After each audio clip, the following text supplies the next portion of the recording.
Welcome back to another in our series of questions from the Old Testament.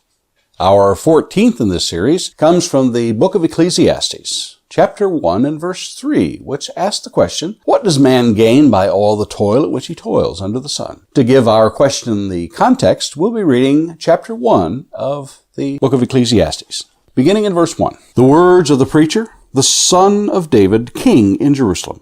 Vanity of vanities, says the preacher. Vanity of vanities. All is vanity. What does man gain by all the toil at which he toils under the sun? A generation goes and a generation comes, but the earth remains forever.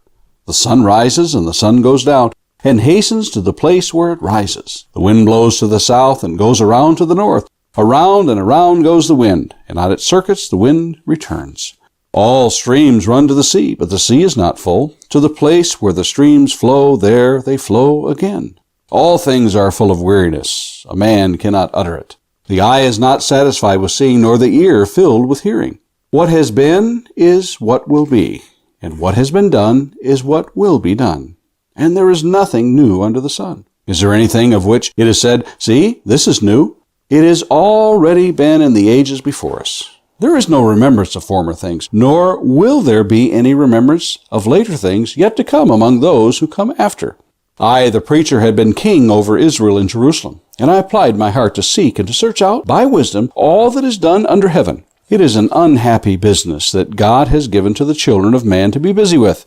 I have seen everything that is done under the sun, and behold, all is vanity and a striving after wind. What is crooked cannot be made straight, and what is lacking cannot be counted. I said in my heart, I have acquired great wisdom, surpassing all who were over Jerusalem before me. And my heart has had great experience of wisdom and knowledge. And I applied my heart to know wisdom, and to know madness and folly.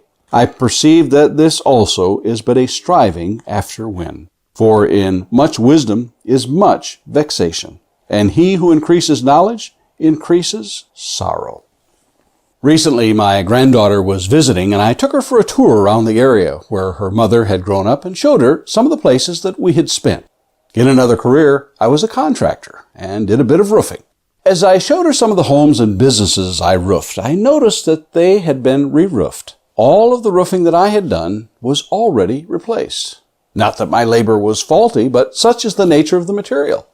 It's only designed to last 20 to 25 years, and they had reached their life expectancy. Nonetheless, I felt a sort of emptiness at the thought that all of my labor those many years ago had been covered over and replaced.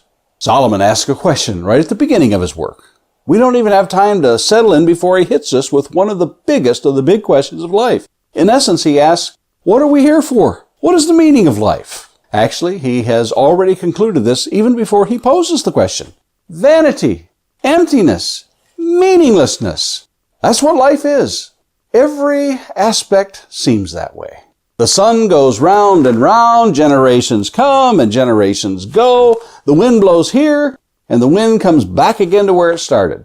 Water cycles its way around the world and comes back to its beginning, only to start the cycle again. Everywhere Solomon looks, he sees the same pattern. Well, that's the price you pay for wisdom. Solomon found out the price you pay for wisdom. For in much wisdom is much grief, and he who increases knowledge increases sorrow, in verse 18 of chapter 1. So what's the point? It is interesting that Solomon begins the book by describing some cyclical aspects of the world around us, the sun, the wind, the water, and man's labors. He will spend the entirety of the book examining the meaninglessness, emptiness, and vanity of life, only to come right back to where he starts in the final verses of the book. Let us hear the conclusion of the whole matter. Fear God and keep his commandments, for this is man's all. Why, Solomon, you crafty wordsmith, you. You created your own cycle within a cycle. Well played, my friend. Well played. I suppose Solomon could have simplified this entire treatise on the meaning of one's life by saying concisely, don't wear yourself out in selfish pursuits. Just fear God, do what he tells you. But that would be rather anticlimactic, don't you think?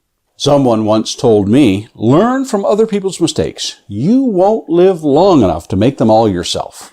That certainly would have saved me a great deal of grief had I actually believed it and acted upon that advice. In reality, that's exactly what Solomon is telling us. In a nutshell, look at how I have wasted my life on empty pursuits only to find I knew the answer all along. After all, isn't that what God told Solomon when he became the king of Israel in 1 Kings 3:14? When he told him, "And if you walk in my ways, keep my statutes and my commandments as your father David walked, then I will lengthen your days." Aren't you glad we've learned that lesson in our lives? And Lord willing, let's meet here again tomorrow and consider another question from the Old Testament.